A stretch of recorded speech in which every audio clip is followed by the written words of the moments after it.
Кыргыз бийлиги көтөрүлбөгөн маселени, башка тараптан көтөрбөгөн маселени өздөрү көтөрүп, өз баштарына өздөрү маселе үйүп жаткандыгы мага түшүнүксүз.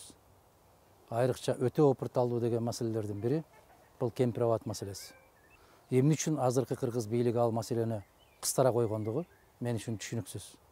Болгондо да мына ошол 6000 гектарга жакын жер булар түбөлүктүү Кыргызстанда болуп келген башка маселе талаш тартыш жараткан эмес. Соңку мезгилде бийлик модага айландырып алды. 30 жылдын ичинде 30 жылдын ичинде макул болбогондугу үчүн ушул маселелер чечилбей калган.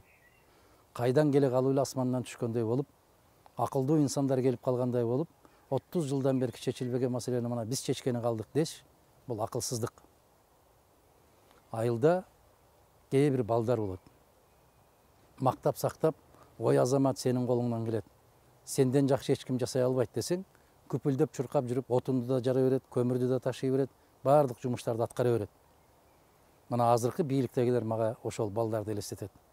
Кошмо мамлекетке барганда жылуу жумшак мамиле жасап коюп, өмүрүндө эч качан андайды көрбөгөндөр эстери болуп, мына биз болуп калган турбайбызбы дегендей маселе жаратышып, баардык маселени биз чечебиз деп. Жок, силер чече албайсыңар. Силерге чейин чече албай келген. Бул маселени жалгыз гана Кыргызстандын касиеттүү эли чечет. Мана ошол жерде жашап аткан карапайым калк чечет. Силер чоң атаңардын же тай атаңардын короосун бөлүп аткан жоксуңар. Момчасын ала бергиле, мынчасы калса болду дегендей. Кыргызстандын жер байлыгынын, жер астындагы байлыгынын, бүтүндөй токой суулардын ээси жападан жалгыз Кыргызстандын эли.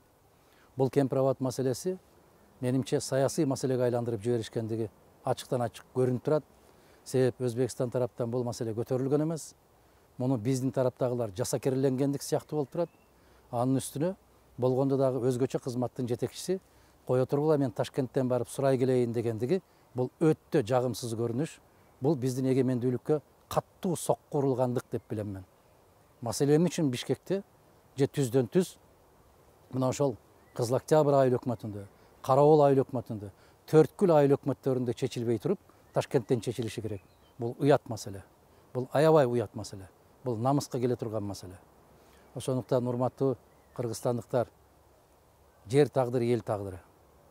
Мына ушул маселе көтөрүлгөндө сөзсүз түрдө мен сыяктуу азаматтар нааразычылыгын билдирип чыгат деп алдын ала маалыматтык согушту жарыялашып, болуп болбогон бүтүндөй бардык жалааларды Мадумаровдун үстүнө жаап аткандыгынын натыйжасын эми сезип атсаңыздар керек, эми билип атсаңыздар керек. Себеп өзүңдү карап албайсыңбы, өзүңдү билип албайсыңбы деген ырылдактардын чыгышы бул турган нерсе. Акча менен төлөп коюп ар кандай маселени чечсе болот. Бирок бир маселесин, жер маселесин, эл маселесин, суу маселесин эч качан андай байлыктар менен чечилген эмес, чечилиши мүмкүн да эмес. Бул биздин тагдыр. Керек болсо биздин каныбыз менен айланып аткан ошол касиеттүү Кыргызстандын суулары, ошол жерлери. Мына сөз болуп аткан 6000 гектарга жакын жер менин изим калган, мен ойноп жүргөн. Биз окуучу кездерде ошол жерде 10 классты бүткөндө барып таң эртең күндүн шугаласын тосуп алып, биздин чоң аталарыбыз, биздин тай аталарыбыз ошол жерде басып жүрүп, жашап жүрүп, ошол жердеги сөөк калып кеткен жерлер. Бул биз үчүн ыйык. Керек болсо өмүрүбүздөн да ыйык, биздин жашообуздан да ыйык. Мен урматтуу кыргызстандыктарга кайрылып кетем. Кайдыгер эмес жарандар, кашык каныбыз калганча турабыз дегендер түнү менен баягы өзгөчө кызматтын адамдары эки-экиден чакырып алып үйүңөргө чакырып, лөөрүдөн жоо чыкса өзүн чабат деп коет. Барып кекетип менин кайда иштеримди билесиңер деп. Мага десең асмандын 7-чи кабатында иштесең дагы мекен бул жер, бул эл. Эл тагдырын, жер тагдырын жалгыз гана эл чечет. Башыңа мүйүз чыгып кеткен болсо дагы Кыргызстандын кандай жетекчиси болбогун эч качан жалгыз өзүң чечпейсиң, чечүүгө мүмкүнчүлүк да берилбейт. Мана ошону баса белгилеп айтышыбыз керек. От менен ойнобогула, Кыргызстандын элинин чыдамын кайра-кайра сынабагыла. Бул маселени чечем деп эчен кишилердин тагдыры башкача болуп бүткөн. Мына ошону эске алып коюшуңуздарды суранам.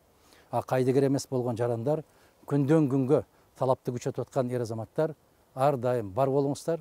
Себеп бул шариатта дагы, бул кыргыз мыйзамдарында дагы Кудайга жага турган көрүнүш. Себеп мекендин чегин карап турган көзгө тозоктун оту харам дейт. Мекенден өткөн байлык жок. Биз ушул байлыгыбызды шариаттын алдында дагы, конституциянын алдында дагы, касиеттүү кыргыз элинин алдында дагы көзүбүздүн карегиндей сактоого даяр экендигибизди билдирип коюшубуз керек. Күч кубат берсин, акыл эс берсин, баардыгыбыздын тилектерибиз кабыл болуп, жараткан эч качан эч кимдин алдында чөгөлөтүп, бирөөгө муктач кылбасын. Бар болуңуздар.